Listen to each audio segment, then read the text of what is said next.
Nah, di sini penulis mengangkat sebuah hadis yang sangat masyhur berhubungan dengan masalah tema kita. Karena di sini kan 35 amalan pelebur dosa. Ya. Jadi dosa-dosa itu bisa dibersihkan dengan amalan-amalan ini. Setelah kita bahas yang lalu 26 sedekah dan amar ma'ruf dan nahi munkar, itu sudah panjang lebar kita jelaskan bahasan itu. Nah, kesempatan sekarang kita membahas tentang bulan yang akan datang kurang lebih 1,5 bulan dari sekarang.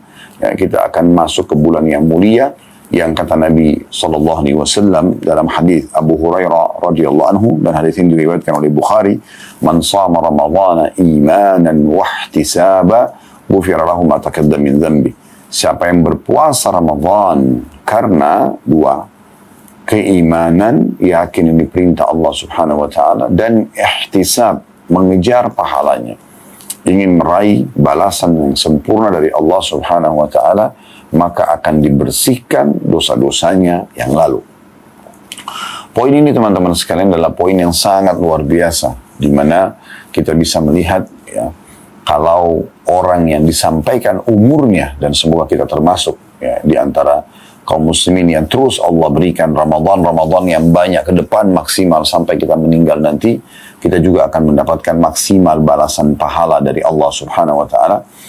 Maka orang yang meraih bulan Ramadan ini berarti orang-orang pilihan Allah Subhanahu wa taala.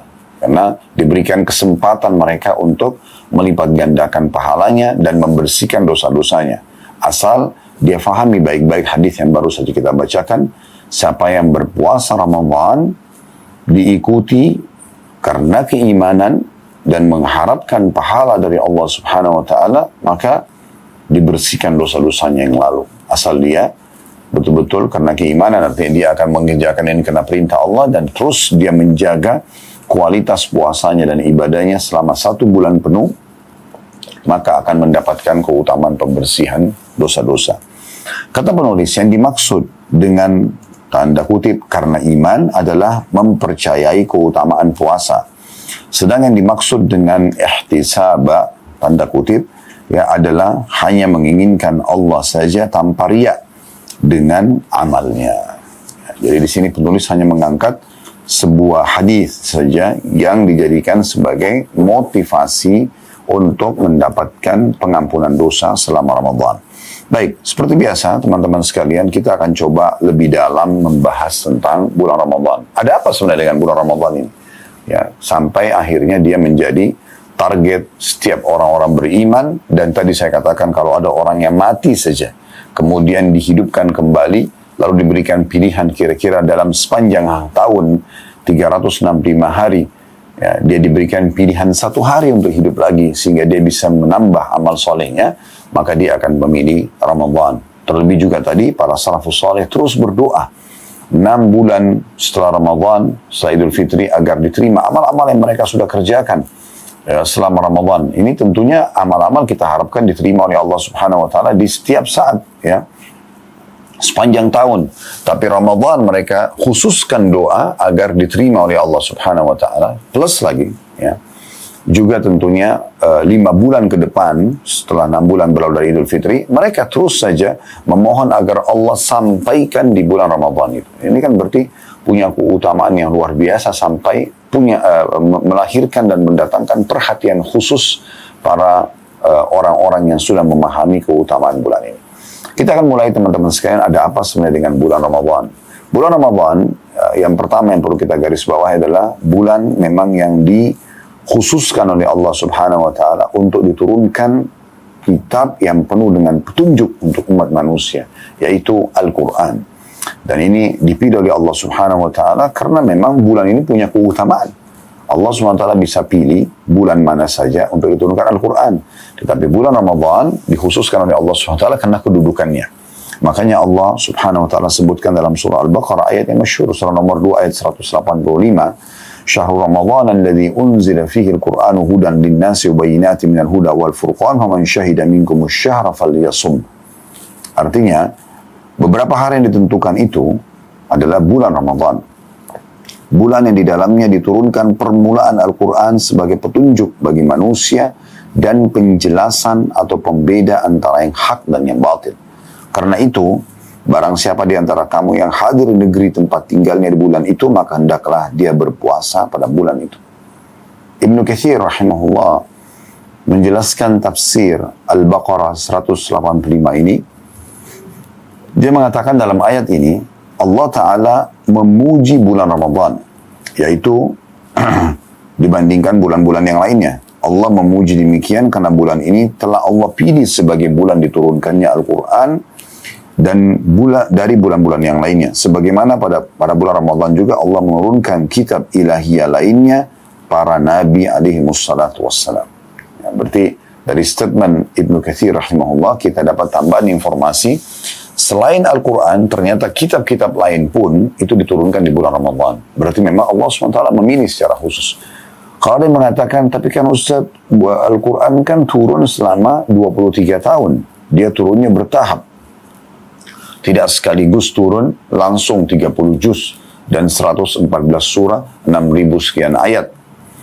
Maka jawabannya benar. Di sini awal turunnya Al-Quran sebagai bentuk kedudukan dan kemuliaan bulan Ramadan, maka Allah pilih awal turunnya bulan atau di bulan ini, sehingga akhirnya selebihnya hanya lanjutan daripada awal turunnya Al-Quran tersebut.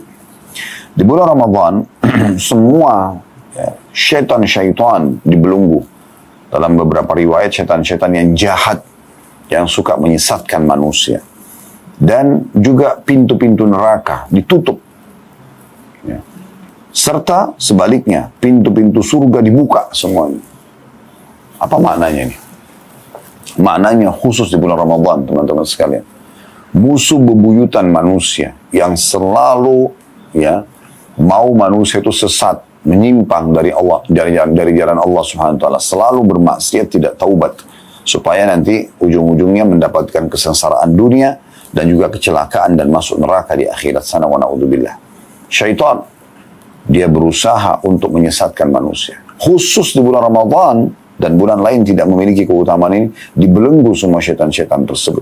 Ditutup mereka. Diikat. Dibelenggu itu berarti lehernya terikat, kedua tangannya terikat, dan kedua kakinya terikat. Anda bisa bayangkan, teman-teman sekalian, ini sering kami kasih contoh, kalau seandainya kita sedang akan lomba lari dengan rival kita, lawan kita.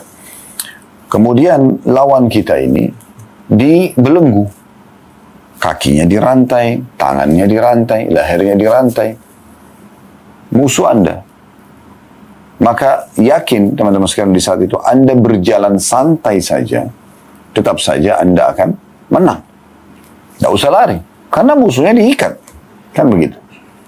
Apa maknanya ini teman-teman sekalian? Maknanya kita selama ini selain Ramadan seringkali ada setiap hari, setiap saat bisikan syaitan untuk melakukan pelanggaran agama atau lalai dari kewajiban yang diperintahkan dalam agama, supaya mengurangi kadar pahala kalau kita tidak bisa terjerumus dalam pelanggaran agama. Maka di bulan Ramadan mereka nggak leluasa menggoda seperti itu. Mereka lagi dibelenggu. Beruntunglah orang yang memang dari sebelum Ramadan 11 bulan mereka terus aktif dari ibadah ke ibadah yang lain, dari ilmu ke ilmu yang lain, dari taubat ke taubat yang lain. Maka di bulan Ramadan bukan lagi seperti orang yang baru mau start untuk memulai larinya, tapi mereka sudah lari dari awal. Maka orang seperti ini udah pasti akan menang, mengalahkan syaitan, karena di bulan Ramadan dia tambah di selain Ramadan aja digoda syaitan, dia berhasil mengalahkan syaitan, apalagi sekarang bulan Ramadan lagi dibelenggu. Dan juga ini sudah tidak perlu dibahas karena memang mereka orang-orang yang luar biasa sepanjang tahun terus menjaga keimanan dan ketakwaannya kepada Allah. Orang yang baru mau start saja diberikan peluang pada saat itu. Semua syaitan yang jahat ini yang suka menyesatkan manusia dibelenggu, sehingga mereka tidak leluasa menggoda seleluasa menggoda di luar Ramadan. Ini peluang yang luar biasa. Bagaimana seseorang itu bisa membenahi dirinya, karena orang yang selalu atau sosok yang selalu mengganggu dia agar dia terjerumus dalam pelanggaran-pelanggaran. Ibaratnya kalau di kantor ada teman yang suka sekali mengajak kita untuk melanggar peraturan kantor, dia dikeluarkan atau diliburkan. Sama orang yang selalu kalau kita mau kerja berprestasi, selalu saja digodain sama dia, dilemahkan semangat kita. Makanya orang lagi diliburkan, di penjara, ya, dihukum, ya, atau dipekerjakan dari rumah lah, sehingga jauh dari kita. Kira-kira akan seperti apa kualitas kerja kita? Saya yakin akan pasti meningkat. Nah, seperti itulah di bulan Ramadan. Ya, kalau Anda mengatakan, memang kenapa sih Ustaz, syaitan itu selalu mau menyesatkan manusia? Nah, itu yang diikrarkan oleh iblis, dan Allah buka buat kita walaupun kita tidak hadir di saat itu. Ya, di saat Allah Subhanahu wa taala menciptakan Nabi Adam alaihissalam, dan Allah Subhanahu wa taala memerintahkan agar semua malaikat yang ada di langit sujud kepada Adam, bukan karena Adamnya, tapi bentuk perintah Allah Subhanahu wa taala. Maka iblis waktu itu ingin mengkandidatkan diri menjadi seorang pemimpin di muka bumi. Tapi dia kaget pada saat Allah berfirman kepada para malaikat, dan dia pun mendengar itu, inni ja'ilun fil ardi khalifah. Saya akan ciptakan sebentar lagi pemimpin yang akan memimpin di muka bumi. Maka berarti pintu untuk dia menjadi pemimpin di bumi sudah tidak bisa, tertutup. Maka karena itu pada saat Allah suruh sujud dia tidak mau.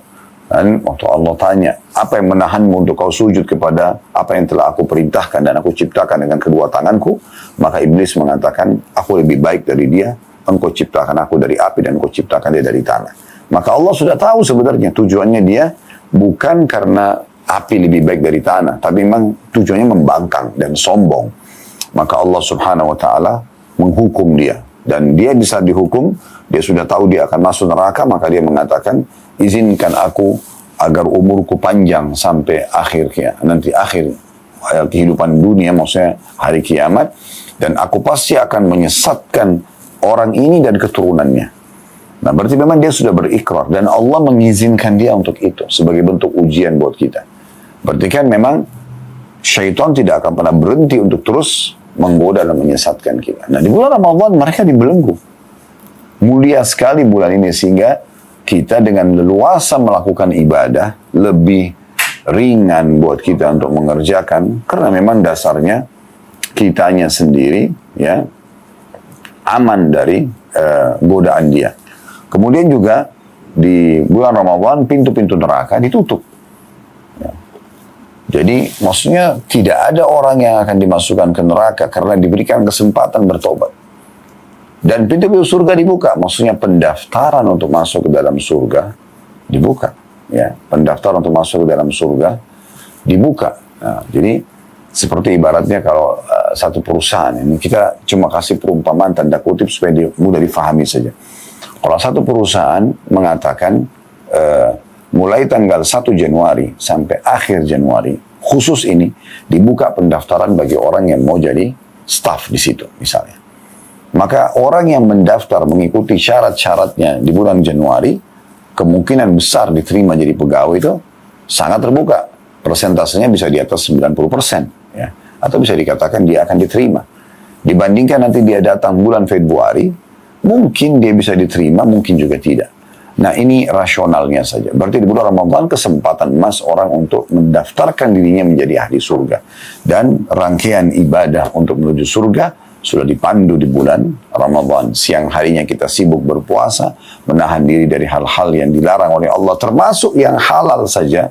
Yang dilarang tetap harus kita patuhi, seperti interaksi biologis antara suami istri di siang hari Ramadan, seperti makan, minum, ini semua hal yang sebenarnya asalnya hukumnya boleh. Tapi di Ramadan diuji oleh Allah Subhanahu wa taala bentuk ketakwaan dan kepatuhannya. Maka dia akan diberikan balasan yang maksimal, akan membawa dia ke dalam surga tentunya. Jadi jalan pintas ke surga adalah bulan Ramadan, dan juga jalan paling aman untuk selamat dari api neraka. Nah, ketiga hal ini digabungkan oleh Nabi alaihi salatu wassalam dalam sebuah hadis yang masyhur beliau, "Idza jaa Ramadan futihat abwabul jannah." Kalau datang bulan Ramadan, maka semua pintu-pintu surga dibuka. Wa ghulliqat abwabul jahim, atau abwabun nar, ditutuplah semua pintu-pintu neraka. Wa suffidatis syayatin, dan dibelenggulah semua syaitan-syaitan. Dibelenggu semua syaitan-syaitan.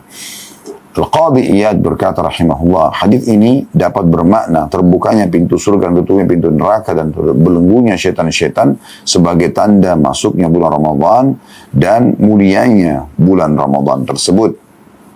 Juga bermakna terbukanya pintu surga karena Allah memudahkan berbagai ketaatan pada hambanya di bulan Ramadan seperti puasa dan sholat malam. Hal ini berbeda dengan bulan-bulan lainnya. Di bulan Ramadan, orang akan lebih sibuk melakukan kebaikan-kebaikan daripada melakukan hal yang berbau maksiat. Inilah sebab mereka dapat masuk surga dan pintunya. Sedangkan tertutupnya pintu neraka dan terbelenggunya syaitan ini akan mengakibatkan seseorang mudah menjauhi pelanggaran-pelanggaran agama. Ya, jadi memang jelas sekali manfaat yang bisa kita dapatkan dari bulan Ramadan itu. Bulan Ramadan termasuk salah satu bulan mustajab doa atau diterimanya doa seseorang. Sebagaimana dan sekaligus juga tentunya bulan pembebasan dari api neraka. Diijabahnya doa dan pembebasan dari api neraka. Kalau kita susun keutamaan bulan Ramadan ini, maka ini adalah poin yang ketiga dari tadi awal kita sebutkan ya. Jadi pertama bulan permulaan turunnya Al-Quran, kemudian yang kedua tadi ya adalah bulan dibukanya pintu surga, ditutupnya pintu neraka, dibelenggunya syaitan-syaitan. Yang ketiga bulan Ramadan salah satu bulan yang dikabulkannya doa dan juga ya dibebaskan dari api neraka atau pembebasan dari api neraka. Sebagaimana sabda Nabi SAW, Inna lillahi fi kulli yawmin utaqa'a minan nari fi syahr Ramadan. Sesungguhnya Allah Subhanahu wa Ta'ala memiliki setiap harinya orang-orang yang diselamatkan dari api neraka di bulan Ramadan. Wa inna likulli muslimin da'watun yad'u biha fayastajibu atau fayastajibu lahu. Dan sesungguhnya di bulan Ramadan itu setiap muslim apabila dia memanjatkan doa maka pasti akan diterima oleh Allah Subhanahu wa Ta'ala. Jadi ini keutamaan yang luar biasa ya. Bagaimana digabungkan oleh Allah Subhanahu wa Ta'ala antara seseorang di bulan Ramadan akan dibebaskan dari api neraka ya, dihapus namanya dari menjadi penghuni neraka, berarti dia akan masuk surga. Dan apapun yang dia sampaikan dalam bentuk doa diijabah. Karena memang ada hadis yang lain memang disebutkan oleh Nabi SAW, salasatun la turaddu da'watuhum, 3 orang yang tidak akan ditolak doa mereka. As-saimi hatta yuftir, orang yang puasa sampai dia buka puasa. Puasa sunnah atau puasa wajib. Dan Ramadan selama 1 bulan kita selalu puasa tentunya. Kemudian wal imamul adil, mimpin yang adil, wa da'watul mazlum, dan dakwanya atau doanya orang yang terzalimi ya. Hadis tadi yang kita sebutkan tentang masalah diriwayatkan Bukhari Muslim ya tentang diikatnya, dibukanya pintu surga, tutupnya pintu neraka, dibelenggunya syaitan-syaitan ya. Kemudian juga yang baru saja kita sebutkan hadis Al-Bazzar, dan hadis ini dinyatakan hadis yang sahih ya. Dinukil juga oleh Al-Haythami dalam Majma' Az-Zawaid tentunya ya. Dan hadis ini sangat mulia tentunya, dan hadis tentang diterimanya doa atau tidak ditolaknya doa orang yang puasa, itu hadis diriwayatkan oleh Tirmidzi. Ini keutamaan yang luar biasa ya. Bagaimana dia memang akan memberikan banyak sekali manfaat ya. Kemudian di bulan Ramadan juga kita tahu ada malam yang mulia, malam Lailatul Qadar. Ya, ini tidak asing lagi, nanti akan ada bahasan 2 bab setelah ini khusus tentang masalah keutamaan Lailatul Qadar. Nanti akan kita bahas tentang Lailatul Qadar panjang lebar insyaAllah secara khusus, dan juga ciri-cirinya, amalan yang dianjurkan untuk dikerjakan pada saat itu, dan bagaimana kiat-kiat untuk meraihnya. Baik, kita akan coba menyebutkan atau melanjutkan teman-teman sekalian. Jadi keutamaan yang keempat ya, dia ada malam Lailatul Qadar ya, yang Allah mengatakan lebih baik daripada 1000 bulan, akan ada penjelasan lebih panjang lebar nanti. Kemudian yang kelima, bulan yang diperintahkan untuk berpuasa secara khusus dan diwajibkan puasa. Sementara puasa sendiri itu punya banyak sekali keutamaan dalam Islam ya. Puasa ini teman-teman sekalian akan membawa, kalau sering dikerjakan ya, akan membawa kita pada level ketakwaan atau kepatuhan kepada Allah yang tertinggi. Karena tidak mudah orang untuk mau berpuasa, menahan diri dari makan dan minum dari azan subuh sampai azan azan maghrib maaf. Kita tidak usah bicara Ramadan yang wajib. Hari-hari sunnah saja orang kadang-kadang masih malas untuk mengerjakannya. Ya. Padahal sebenarnya dia punya keutamaan secara khusus. Gitu ya. Maka ini Allah subhanahu wa ta'ala sebutkan dalam surah Al-Baqarah ayat 183, orang kalau rutin puasa sunnah ataupun wajib, itu akan membawa dia pada level ketakwaan tertinggi. Atau ya Allah akan bawa dan hantar dia ke level kepatuhan kepada Allah yang tertinggi. Sebagaimana Allah sebutkan dalam Al-Baqarah surah nomor 2 183, ya ayyuhalladzina amanu kutiba alaikumus siyamu kama kutiba alal ladzina min qablikum la'allakum tattaqun.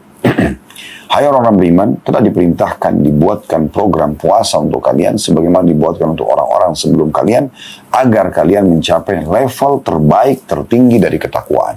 Dan kita tahu teman-teman sekalian, orang yang bertakwa kepada Allah ini luar biasa, memiliki banyak sekali keutamaan. Kalau kita sudah sampai pada level ketakwaan, maka kita akan sampai pada poin yang luar biasa dari agama kita ini, ya.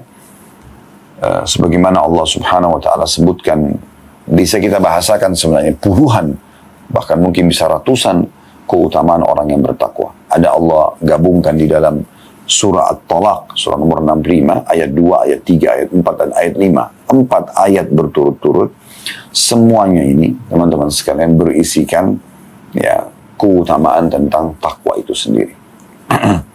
Jadi, Allah sebutkan di ayat 2-nya, wa may yattaqillaha yaj'al lahu makhraja. Siapa yang bertakwa kepada Allah, Allah akan selalu memberikan solusi dari permasalahannya. Jadi apapun yang kita butuhkan dari jalan keluar, ya, dari sebuah permasalahan akan kita dapatkan dengan ya ketakwaan. Yang kedua, wa yarzuqhu min haitsu la yahtasib. Allah akan berikan rezeki dari tempat tidak disangka-sangka. Di ayat 4-nya, wa may yattaqillaha yukaffir anhu sayyiati wa yu'dhim lahu ajra. Siapa yang bertakwa kepada Allah, Allah akan yang ke ayat 4 itu, wa may yattaqillaha yaj'al min amri yusra. Allah akan mudahkan urusan-urusannya. Ayat 5-nya, wa may yattaqillaha yukaffir anhu sayyiati wa yu'dhim lahu ajra. Siapa yang bertakwa kepada Allah, maka Allah akan maafkan kesalahannya dan melipat gandakan balasannya. Ya. Dan sekian banyak tentu keutamaan masalah takwa. Kalau kita bahas ini tema sendiri khusus ya. Tetapi yang jelas bulan Ramadan puasa ini akan menyampaikan kita pada level terbaik dari ketakwaan itu sendiri. Kemudian juga orang yang berpuasa ini sendiri, puasa yang dikerjakan karena Ramadan ibadah intinya adalah puasa selama sebulan penuh, itu akan menjadi penyelamat dari api neraka. Banyak sekali hadis yang membahas masalah ini, antaranya hadis Jabir bin Abdullah radhiyallahu anhu, di mana Nabi SAW bersabda, innamas siyamu junnatun yastajinnu biha al-abdu minan nar. Sesungguhnya puasa itu adalah perisai. Dalam beberapa riwayat lain, perisai yang sangat kokoh, seperti perisai seseorang kalian di saat berperang, menangkis serangan musuh. Puasa adalah perisai yang dapat melindungi seorang hamba dari siksa neraka. Dan kata Nabi SAW juga bagi orang yang puasa, man shama yawman fi sabilillah ba'adallahu wajuhu 'anil nari 70 kharifa. Siapa yang berpuasa satu hari saja, sunnah ataupun wajib ya, di jalan Allah atau karena Allah, maka Allah akan selamatkan dia dari api neraka, menjauhkan dari api neraka sejauh 70 tahun. Hadis riwayat Bukhari. Berarti kan luar biasa nih. Ada training khusus ya tentang masalah puasa ini ya. Jadi orang pun subhanallah sepanjang tahun yang tidak pernah puasa, maka dia akan mendapatkan keutamaan yang luar biasa dari puasa ini gitu ya. Kemudian juga puasa itu sendiri teman-teman sekalian bisa menolong orang yang melaksanakan puasa itu di hari kiamat nanti, menyelamatkan dia. Sebagaimana Nabi SAW gabungkan antara puasa dengan membaca Al-Quran dalam sebuah hadis beliau yang sahih. Dalam hadis yang sahih kata Nabi SAW, as-siyam wal-Qur'anu yashfa'ani lil-abdi yawmal qiyamah. Sesungguhnya Al-Quran dan puasa itu, atau puasa dengan Al-Quran, keduanya akan menolong ya pembacanya, pelaksananya, atau menolong seorang hamba yang berpuasa dan juga membaca Quran pada hari kiamat nanti. Yaqulu as-siyam ay rabbi mana'tuhu at-ta'ama wash-shahawati bin-nahar wash-shaffi'ni fi. Maka puasa akan berbicara nanti pada hari kiamat. Bagaimana? Allahu a'lam. Itu Allah lebih tahu. Tapi nanti dia akan berbicara pada hari kiamat sambil mengatakan, wahai Tuhanku, sesungguhnya aku yang telah menahan dia dari makanan dan syahwat-syahwatnya di siang hari. Maka tolonglah dia melalui aku. Maksudnya jadikan aku penyebab dia selamat dari api neraka ataupun dia masuk ke dalam surga. Wa yaqulul Qur'an mana'tuhu an-nauma bil-laili fashaffi'ni fi. Kemudian Al-Quran akan mengatakan, ya Allah, aku yang telah menahan dia untuk tidur di malam hari. Dia begadang karena baca Al-Quran dengan sholat malamnya. Maka tolonglah dia melalui aku. Qala fayashfa'an. Ya. Maka, atau fayushaffi'an. Maka keduanya pun diizinkan oleh Allah untuk memberikan syafaat. Ya. Kemudian, juga kita tahu, sebagaimana puasa yang tadi disebutkan oleh penulis ya, dia akan menjadi pembersihan terhadap dosa-dosa, dan ini menjadi saksi bahasan kita. Hadis yang sudah kita bacakan, juga sabda Nabi SAW yang lain, fitnatul rajul fi ahlihi wa mali wa waladi. Sungguhnya ada saja ya yang terjadi maksiat atau fitnah bagi seseorang di keluarganya, di hartanya, di anak-anaknya, tukaffiruhas salatu wassiyam. Dan itu bisa dibersihkan dengan sholat dan puasa, wassadaqat, dan mengeluarkan sedekah, wal amru bil ma'ruf wa nahy 'anil munkar, menyuruh pada kebaikan dan melarang dari kemungkaran. Kita juga tahu puasa adalah training untuk menahan diri dari syahwat yang haram maksudnya ya. Karena di bulan Ramadan kita dilatih, sedangkan yang halal saja, suami istri halal melakukan interaksi biologis, itu tetap dilarang selama puasa. Bagaimana dengan yang haram? Maka secara otomatis jauh lebih akan dijauhi tentunya. Sebagaimana sabda Nabi SAW menyebutkan kalau puasa itu, kalau orang biasa training dirinya, melakukan puasa dan Ramadan itu wajib bukan pilihan, selama sebulan penuh, maka akan membuat dia ya, tertahan dari perbuatan-perbuatan dosa. Sebagaimana sabda Nabi SAW juga yang masyhur, ya ma'syarasy syabab, wahai sekalian anak muda, man istata'a minkumul ba'a falyatazawwaj. Siapa yang sudah mampu melakukan interaksi biologis, siap menjadi suami, siap menjadi istri, siap menjadi ayah, siap menjadi ibu, maka dia harusnya menikah. Fa innu aghaddu lil basar, karena akan menjaga kemuliaan mata dari melihat yang haram, wa ahsanu lil farj, dan akan menjaga kemuliaan kemaluan juga, ya. Wa man lam yastati' fa 'alaihi bis-shaum fa innahu lahu wija. Siapa yang belum mampu, maka dia harusnya puasa, karena itu akan menjadi tameng bagi dia. Allah siapkan bagi orang yang puasa khusus pintu gerbang di surga, namanya pintu Ar-Rayyan atau pintu puasa. Di situ nanti di dalam pintu gerbang, kalau kita masuk, dan insya Allah kita termasuk masuk di dalamnya. Di dalamnya banyak sekali istana-istana yang mewah yang disiapkan. Maka pada saat itu ya orang-orang yang puasa akan masuk, dan selain mereka tidak akan masuk dari pintu ini atau tidak akan merasakan fasilitas yang akan didapatkan di sana. Perlu teman-teman ketahui, di surga itu semua ibadah-ibadah itu umumnya punya pintu-pintu gerbang. Salat punya pintu gerbang, puasa punya pintu gerbang, sedekah punya pintu gerbang, jihad punya pintu gerbang. Artinya pintu gerbang ini di dalamnya ada kem-kem istana, di mana kita seorang ahli surga insya Allah kita bisa memiliki istana di semua kem-kem itu. Asal kita kerjakan semua ibadah. Nah khusus puasa dinamakan pintu Ar-Rayyan. Waktu Nabi SAW menyebutkan dalam sebuah hadis yang sahih, bahwasanya nanti orang yang puasa akan dipanggil dari pintu Ar-Rayyan, orang jihad akan dipanggil dari pintu jihad, orang yang sholat dari pintu sholat. Maka semua akan dapatkan istana di situ. Abu Bakar mengatakan, radhiyallahu anhu, ya Rasulullah, apakah ada orang yang dipanggil dari semua pintu itu?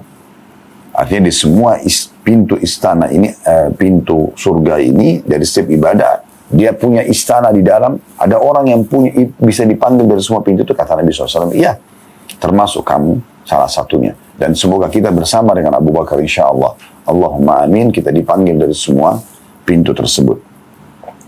Kata Nabi SAW dalam hadis yang sahih, inna fil jannati baban yuqalu lahu Rayyan. Sungguh di surga ada pintu dinamakan dengan Ar-Rayyan. Yadkhulu minhu as-sha'imuna yawmal qiyamah. Orang-orang puasa khusus saja mereka yang boleh masuk dari pintu gerbang itu. Yuqalu aina as-sha'imun, akan dikatakan nanti pada hari kiamat oleh para malaikat, mana orang-orang yang rutin kerjakan puasa selama di dunia? Fayaqumun, maka mereka pun berdiri. Otomatis mereka berdiri. Tidak bisa di saat itu orang berbohong, dia tidak puasa lalu dia bisa berdiri, tidak bisa. Allah hanya mengizinkan orang yang ya puasa saja. La yadkhulu minhu ahadun ghairuhum, maka mereka pun masuk dan tidak ada selain mereka yang masuk dari pintu itu. Fa idza dakhalu ughliq, kalau mereka sudah masuk maka ditutup pintu gerbang itu. Wa lam yadkhul minhu ahad, maka tidak ada seorang pun yang akan masuk di situ. Dalam hadis yang lain, fil jannati thamaniyatu abwab, Kata Nabi SAW, di surga ada 8 pintu gerbang utama. Fiha babun yusamma rayyan la yadkhuluhu illa as-saimun. Ada satu pintu namanya Ar-Rayyan, tidak dimasuki kecuali oleh orang-orang yang puasa saja. Orang yang puasa saja. Jadi banyak sekali keutamaan-keutamaan dari puasa itu sendiri. Dan ini masuk dalam keutamaan bulan Ramadan. Bulan Ramadan. Begitu juga teman-teman sekalian, yang keenam yang kita bisa tambahkan adalah sedekah yang Anda kerjakan atau umumnya ibadah. Itu yang paling afdal di bulan Ramadan. Makanya kata Nabi SAW dalam sebuah riwayat yang sahih, afdalus sadaqatu fi Ramadan. Sedekah yang paling afdal dikeluarkan, yang paling besar pahalanya yang dikeluarkan selama bulan Ramadan. Ya. Kemudian yang ketujuh, bulan yang dimana kita bisa melipat gandakan pahala-pahala kita. Sebagaimana sabda Nabi SAW di dalam sebuah hadis, ya, bahwasanya telah datang kepada bulan Ramadan, bulan yang mulia, penuh dengan berkah, di mana Allah lipat gandakan amal saleh pada saat itu. Mohon maaf. Jadi dilipat gandakan pahalanya dibandingkan dengan yang lainnya, dan kita juga bisa, teman-teman sekalian, meraih pelipat gandaan pahala yang maksimal dengan cara selalu sibuk mengurus orang-orang yang puasa ini. Karena kata Nabi SAW, man fattara sa'iman, siapa yang membuka puasakan orang yang puasa, kana lahu mithlu ajrihi min ghairi yanqus min ujurihim syai'a. Mereka akan siapa yang membuka puasakan orang yang puasa, dia akan dapat pahala orang yang dibuka puasakan tanpa dikurangi sedikit pun dari pahala orang yang dibuka puasakan tersebut. Jadi memang kita bisa, teman-teman sekalian, di bulan Ramadan memiliki 30 hari pahala puasa. Tapi kalau kita tanyakan, apakah Anda mau mendapatkan pahala 30 hari yang lainnya tambahan? Berarti seakan-akan Anda punya 60 hari pahala puasa.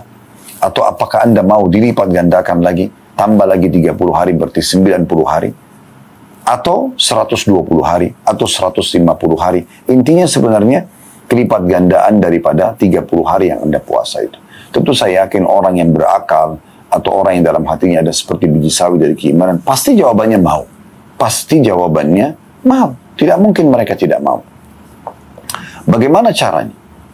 Caranya adalah membuka puasakan orang lain. Nabi SAW pada saat memotivasi para sahabat mengatakan, ya, siapa yang membuka puasakan orang yang puasa, maka dia akan dapat pahala seperti orang yang dibuka puasakan. Maka sempat ada sahabat yang mengatakan, ya Rasulullah, tidak semua orang bisa membuka puasakan orang lain. Karena yang digambarkan atau tergambarkan di pikiran sahabat yang bertanya ini radhiyallahu anhu, dan di sini tidak disebutkan namanya, cuma dikatakan seseorang mengatakan, ya Rasulullah, tidak semua orang mampu membuka puasakan orang lain, gitu kan? Maka beliau mengatakan, pahala ini akan didapatkan bagi seseorang yang membuka puasakan orang dengan sebutir kurma, dengan seteguk air, atau susu yang dicampur dengan air. Artinya tidak ada orang yang tidak bisa memberikan pahala buka puasa kepada orang lain. Ya. Kalaupun Anda sangat miskin, Anda sangat susah, biasanya orang amannya di Ramadan buka puasa di masjid, karena orang berlumba-lumba memberikan makanan ke masjid. Kita tinggal datang di masjid mana saja, kita akan bisa buka puasa setiap saat. Maka minimal sekali Anda masuk ke masjid dan membantu marbot masjid misalnya, untuk menyiapkan buka puasa. Misalnya membagikan airnya, membagikan kurmahnya, kue-kuenya, dan segala macam misalnya. Anda terlibat sebagai panitia atau orang yang partisipasi saja. Kalaupun Anda tidak mau ini, maka ada cara yang paling sederhana yang sering kami sampaikan untuk menjadi motivasi di bulan Ramadan. Minimal di saat Anda duduk, Anda tukar saja makanan di depan Anda dengan teman Anda, Muslim sebelah Anda yang mau buka puasa juga. Yang mengatakan, ini ya, saya berikan air saya, supaya saya dapat pahala puasa Anda. Mungkin dia juga memberikan air dia, hanya menukar saja. Maka masing-masing saling mendapatkan pahalanya. Dan ini didapatkan di bulan Ramadan selama 1 bulan penuh. Kalau Anda mengatakan, kan juga bisa didapatkan Ustaz selain Ramadan. Betul, tapi Anda dapatkan hanya pahala buka puasa sunnah selain Ramadan. Kalau di bulan Ramadan Anda dapat pahala puasa wajib yang Anda sendiri tidak bisa mengerjakan lebih daripada 1 bulan. Anda pribadi tidak boleh dalam hukum agama puasa 31 hari misalnya. Atau 32 hari, walaupun Anda mau. Ada batasannya. Tapi kita diberikan kesempatan untuk melakukan amal muta'addi, amal yang bisa berlipat-lipat ganda pahalanya, dengan cara membuka puasakan orang lain. Berapa sih nilai air mineral misalnya? 1 gelas air mineral Mungkin 500 rupiah atau 700 rupiah saja. Satu dus dengan harga 28.000, 30.000, isinya sudah 48 gelas. Artinya kalau Anda ikut bagi di musola atau masjid dekat rumah Anda, maka Anda mendapatkan 48 orang lain yang puasa. Kalau Anda memberikan satu dus saja dalam satu hari, 30.000 rupiah, maka Anda akan panen pahala puasanya orang 48 orang. Kalau di masjid itu 48 orang. Biasanya Ramadan lebih daripada ini. Satu hari satu dus saja, maka Anda mendapatkan pahala yang berlipat di situ. Berarti selama 1 bulan Anda akan mendapatkan pahala berlipat. Pahala berlipat. Berarti satu hari 30.000 rupiah dikali 1 bulan, berarti 30 dus ya. 30.000 kali 30 hari, berarti 900.000 rupiah. Kalau Anda berikan ini, Anda akan mendapatkan nanti di akhir Ramadan, ya, pahala 49 puasa. Ya. Anda sendiri 30 hari, plus setiap orang yang minum 1 gelas air Anda setiap hari, 48 gelas tadi kalau satu dus 30.000 rupiah, kali 1 bulan. Berapa banyak pahala Anda panen? Ini kalau Anda cuma berbagi 1 dus. Bagaimana kalau Anda berbagi 10 dus, 50 dus, 100 dus? Itu kan banyak sekali pahala yang bisa dipanen. Dan ini keutamaan yang luar biasa yang hanya bisa didapatkan maksimal di bulan Ramadan khusus untuk puasa wajib. Ya. Kalau misalnya Anda mengatakan, tapi kan ada juga di luar Ramadan orang yang bayar utang lalu saya buka puasa, kan iya, tapi sedikit sekali. Kalau di bulan Ramadan semua masjid Anda datang orang sedang puasa wajib. Semua keluarga muslim yang Anda kirimkan makanan untuk buka puasa, mereka sedang puasa wajib. Nah, seperti itu kurang lebih. Allahu a'lam.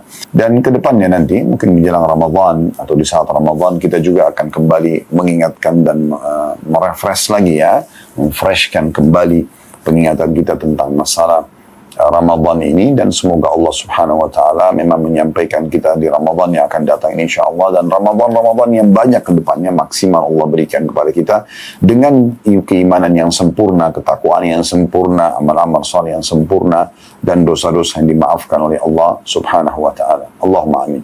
Kami mengajak Anda mendukung channel dakwah kami ini di YouTube dengan subscribe, like, dan juga loncengnya, supaya Anda bisa mendapatkan notifikasi setiap kali ada acara ceramah kami yang baru atau program-program yang baru.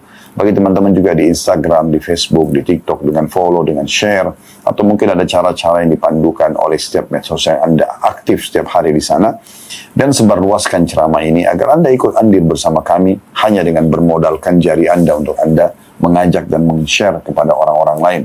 Kalau Anda merasa ada manfaatnya, Anda memberikan komen-komen positif dalam ceramah-ceramah ini. Dan jangan lupa, dukung juga channel-channel yang menyampaikan tentang agama Islam, edukasi yang positif, agar Anda juga bisa ikut serta bersama dengan para ulama-ulama dan dai-dai kita dari sisi pahalanya. Kami juga mengajak Anda untuk partisipasi bersama kami di yayasan sosial yang Allah amanahkan di pundak kami, Yayasan Khalid Basalamah. Brandnya adalah Yayasan Sedekah Kreatif. Anda bisa datang di medsos, di Instagram, Sedekah Kreatif. Anda akan temukan banyak sekali kegiatan-kegiatan kami di sana yang Anda bisa ikut dan Anda bisa menjadi donatur tetap. Bagi teman-teman yang berminat untuk melakukan ibadah ke Mekah, haji dan umrah, Anda juga bisa partisipasi bersama kami di travel yang Allah amanahkan, yaitu Uhud Tour. Anda bisa lihat aktivitas kami, jadwal kami, dan Anda bisa kontak customer service kami untuk mendaftar dan menanyakan lebih jauh insya Allah kegiatan-kegiatan dan paket-paket kami. Itu saya teman-teman sekalian. Kalau ada benar dari Allah Subhanahu wa taala, kalau ada salah tentu dari saya, maka ditinggalkan saja kalau dari saya kesalahannya. Dan semoga Allah Subhanahu wa taala memberkahi majelis kita ini dan menjadikan sebagai ilmu yang bermanfaat dan memudahkan kita untuk mengamalkan. Subhanakallahumma bihamdika asyhadu an la ilaha illa anta astaghfiruka wa atubu ilaik. Wa sallallahu ala nabiyyina Muhammadin wa alihi wa sahbihi wasallam, wa akhiru da'wana alhamdulillahi rabbil alamin. Wassalamualaikum warahmatullahi wabarakatuh.